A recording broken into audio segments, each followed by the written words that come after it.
देखिए, हम सब लोग लगभग पूरा 2 महीने से निरंतर बातचीत कर रहे हैं और सरकार ने ही आप सबके सामने किसान के हित में, यूनियन के सम्मान में और आंदोलन के मान में एक के बाद एक प्रस्ताव दिए। ये प्रस्ताव जो आप सबके समक्ष सरकार की ओर से रखे गए हैं, इसके मायने ये नहीं है कि कानून में कोई खराबी है। जो प्रस्ताव हमने दिए हैं वो प्रस्ताव लोग आंदोलित हैं और किसान यूनियन किसान की बात लेकर आई है, तो सरकार को संवेदनशीलता से व्यापक दृष्टिकोण के आधार पर सोचना चाहिए। सरकार इस दायित्व को समझती है और इसलिए सरकार ने आगे कदम बढ़ाकर आप सबके सामने एक के बाद एक अनेक प्रस्ताव रखे हैं। और इसलिए मेरा आप सबसे अनुरोध है कि जो प्रस्ताव सरकार के आपके समक्ष विचाराधीन हैं, उन पर आप जरूर विचार करिए और उस पर निर्णय करेंगे तो मुझे लगता है कि हमारे आपके सबके ही हित में होगा। मुझे इस बात की प्रसन्नता है कि हम आज 11वें दौर की वार्ता में बैठे हैं। वार्ता के दौरान हम सब लोगों ने मर्यादाओं का पालन करने की कोशिश की है। लोकतंत्र में सहमति और असहमति के स्वर तो स्वाभाविक होते हैं और वार्ता होती भी इसीलिए है कि सहमति भी दिखे और असहमति भी दिखे। और लेकिन वार्ता में हमेशा यह दृष्टिकोण तो रहना ही चाहिए कि वार्ता के माध्यम से मार्ग प्रशस्त हो।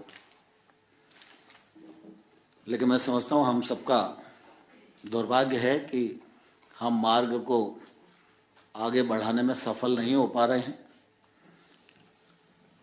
आप सब ने आंदोलन को अनुशासित रखने का प्रयत्न किया है, उसके लिए मैं पहले भी आपको साधुवाद दे चुका हूं और आज भी आप सबको हृदय से धन्यवाद देना चाहता हूं। आपके आंदोलन की रूपरेखा है, आमतौर पर वैसे प्रक्रिया यह रहती है कि जब वार्ता चलती है तो आंदोलन नया घोषित नहीं होता, लेकिन हमने इस पर भी कभी अपनी आपत्ति प्रकट नहीं की। आप वार्ता में भी आते रहे और रोज एक नया आंदोलन घोषित करते रहे, उसको संपन्न भी करते रहे, लेकिन हमने एक बार भी आप सबके समक्ष यह बात रखी नहीं। लेकिन मैं आज भारी मन से आप सब लोगों के बीच में यह कहना चाह रहा हूं कि जो दृष्टिकोण वार्ता के दौरान उपस्थित होना चाहिए था, उसका हमारी मीटिंग में अभाव रहा और अभाव के कारण ही हम सब लोग मार्ग को आगे नहीं बढ़ा पाए।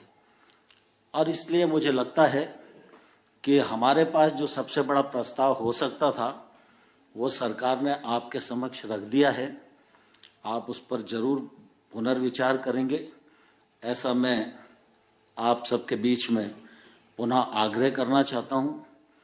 और यदि आप निर्णय पर पहुंचते हैं तो कल किसी भी समय इन्फॉर्म करेंगे। यदि भी कल हो सकता है विज्ञान भवन उपलब्ध न हो, क्योंकि 26 जनवरी के कारण ये सारी बिल्डिंगें बंद हो जाती हैं, तो निर्णय को घोषित करने के लिए हम लोग पुनः स्थान निश्चित करके इकट्ठा हो सकते हैं।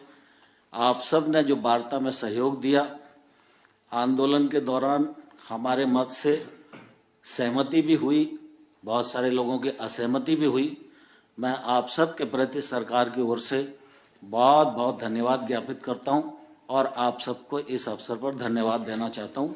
कल अगर आपकी तरफ से पहल होगी तो निश्चित रूप से हम जरूर मिलेंगे और आपका स्वागत करेंगे। और मुझे इस बात की भी प्रसन्नता है कि इस पूरे दौर के दौरान केंद्र सरकार और पंजाब सरकार के अफसर, इन्होंने बैठक में भी उपस्थित होकर हम लोगों की मदद की और हम सबके बीच एक ब्रिज बन सकें और हल खोज सकें, इस मामले में भी जितना परिश्रम उनके द्वारा अपेक्षित था उन सब ने परिश्रम किया।